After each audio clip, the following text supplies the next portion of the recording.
Welcome to Popternative, where we dive into topical discussions from the worlds of pop culture, social media, and sports. Here is your host, Peter Remoliotis, aka PD Beats. Hello and welcome to the Popternative podcast, the podcast where we have digital discussions, the worlds of social media, TV, film, everything really. As always, I'm your host, Peter Remoliotis, and on Twitter I go as PD Beats. We have a returning guest on Popternative. Season 3 of F is for Family recently dropped on Netflix, and we are speaking to the co-creator, the showrunner, and he's back for a second time. Michael Price is back on Popternative. Michael, welcome back to Popternative. Thank you, Pete. Thanks for having me back. No problem. So just mentioned season 3 just released on Netflix. Congratulations on that, the whole cast and crew. It's fantastic. Thank you. I want to know what were more like behind the scenes aspect of things. What was kind of some of the goals with season 3 when you guys found out you were getting renewed? What were some of the things that maybe you want to experiment with? What were some of the goals in mind for season 3? Well, we knew that, the first season was largely about Frank and his work problems, his problems at the airport with the union and all that stuff. And then we knew that we wanted to make season 2 all about Frank and Sue's marriage. So we made it all about that and all those flashbacks to what they were, when they were dating and what the work, Frank being out of work and Sue having to take a job with the strain that would put on the marriage. So we really wanted to make that season really explore the marriage. And so as we thought about season 3, we knew we couldn't do that again. We felt we had covered a lot of the aspects of the stuff at the airport for Frank. So we were thinking, what else can we do? And we realized we had this whole neighborhood full of characters that we hadn't really explored. So it was a decision that I made, and I brought it up to everyone, and everyone else agreed that let's just make season 3 about the neighborhood and about Frank and Sue, but more Frank's relationship to the neighborhood, to his neighbors, this little cul-de-sac, and that meant that we then had the opportunity then to bring in the new neighbors, the new characters played by Vince Vaughn and Eileen Fogarty, Chet and Win-Win, and it just felt so great to sort of shift focus there a little bit, and then we have all these characters that we'd only seen a few of them. For instance, there's Goomer, the creepy guy, and then there's Babe, the other somewhat less creepy neighbor who has a problem with Vic. But we realized we had shown their wives very, very briefly at the end of the first season.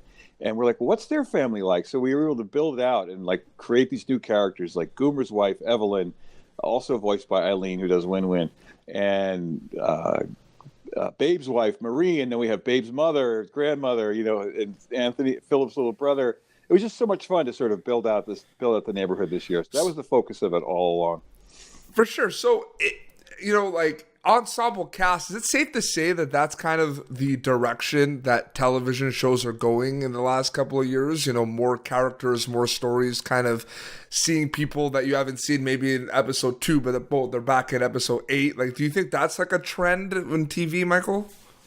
I think so. In general, it is. But I think in this kind of TV, Netflix, which is serialized and kind of binge, if you for lack of a better term, like binge worthy, whatever, that as we built the show, one episode leads to the next and the characters learn from and move on. So it made sense to us to sort of just keep this ever expanding world of people and that someone who you encountered 3 months ago will now show up again, so it just felt fun for us. And those are the kind of shows that I really enjoy watching actually too. The big kind of cable dramas like Breaking Bad or Better Call Saul, of course, or like The Sopranos. I'm really getting into Billions right now, which I just started to watch. And the same thing of they start somewhat small, and then as you go out, you sort of build this world out, and you have all these just whole stable of characters that it's been so fun for us to draw on. It's an amazing time for animated series and animated shows in general, but specifically on Netflix. I feel like there's a block being created with a lot of different shows like F is for Family, Big Mouth, Paradise PD, Disenchantment. It's just becoming a like animated block. Do you like talk a little bit about the current state of animated television, specifically Netflix, because there's just a lineup of amazing shows and you can binge each season after another. They complement each other. They do, in a way. I think when we started working on the show with Netflix 5 years ago. We first brought it to Netflix right around this time in 2013. And by the time we actually started working on the first season, it was more like the middle of 2014. And we didn't know it because they didn't tell us. They said, we have another animated show called BoJack Horseman. We didn't know anything about it. And I was starting to work on the very first season of Episode Time when I saw a billboard for BoJack. And I was like, wow, that looks interesting. So all this has followed us. BoJack was first. Then we came out. And then, Big Mouth and, like you said, Disenchantment, Paradise PD. They have so many amazing shows. I think that's just great. As a writer who creates TV, this is like the greatest time ever to be working because there's so much opportunity. There's so many places to do stuff. F Family would never exist on a regular network, possibly on an HBO or something like that. But thank God for Netflix that they are just out there saying, let's make great shows. And for the most part, they stay out of the way. They don't get super involved. Their notes are not super meddling in any way. They're very helpful and very supportive, and they just sort of let us do our thing and put it out there. Absolutely. I think I asked you this when you came on to talk about season 2, but I'll ask about season 3. Was there something specific about season 3 that you were very happy about, or something that you wanted to try, or a specific new character that was kind of created that you look back and like, wow, like this is awesome, this works? So was there something like, was there anything new that was going to be tried for season 3 that maybe people weren't sure about? Like, was there any, because you said there's new characters, what was that like? What was that like, developing the new characters, and was there anything new that you did that you accomplished or you were happy about? Yes, absolutely. I think the main thrust of the season, aside from Frank and the family, is the introduction of the character that Vince Vaughn plays, Chet Stevenson, and his Vietnamese wife. And I always thought from the beginning, like I said, like those are the kind of shows that I loved watching, and that I try to pattern ourselves off of not in content, not in comedy or anything, but in sheer storytelling of building a season, are like The Sopranos or Breaking Bad.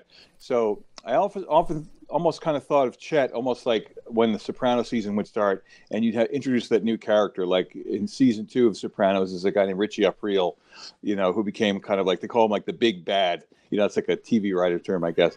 And then later on in the Sopranos, they added Joe Pantoliano. There's Ralph Cifaretto, and there's these kind of big major characters that kind of move in and sort of become the thrust of the season. And that's what I wanted to do with this character. And we had a lot of talk about it. We always thought he would be this guy who was exactly what Frank wanted to be, a fighter pilot, who had the life that Frank wished he had.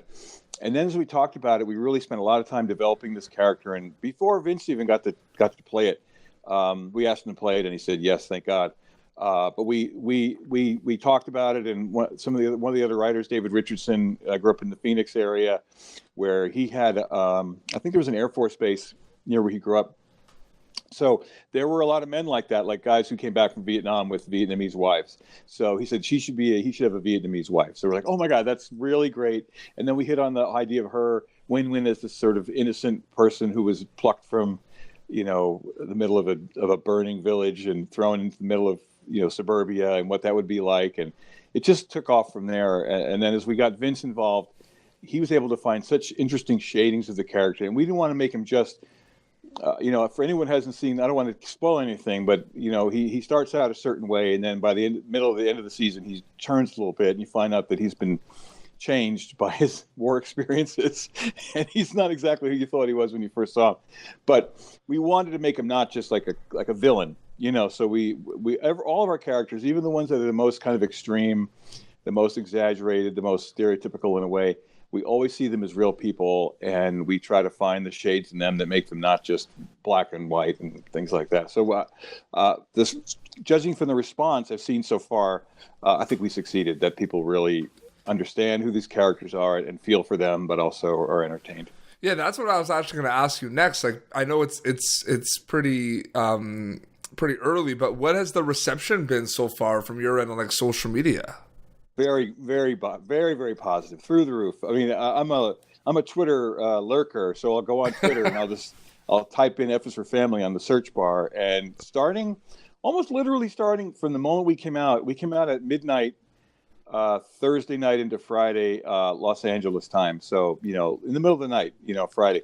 But from Friday morning, even through to now, like I go on Twitter and I type F is for Family, and there's at least one tweet like every minute from somebody all around the world talking about it. I'd say 99% of it is all positive. So, I mean, I guess people maybe don't go on to talk about something they hate. So maybe the people who don't like it aren't tweeting.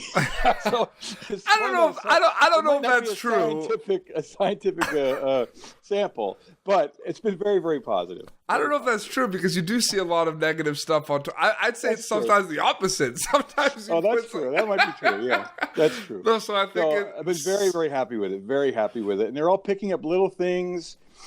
Like, it's amazing. The audience is so smart. There's a little thing that's like the tiniest little thing in there. One thing is, I don't want to give it away, but there's a character a kid in the show who we sort of suggest is maybe is the kid version of someone who turned out to be like a very notorious criminal later.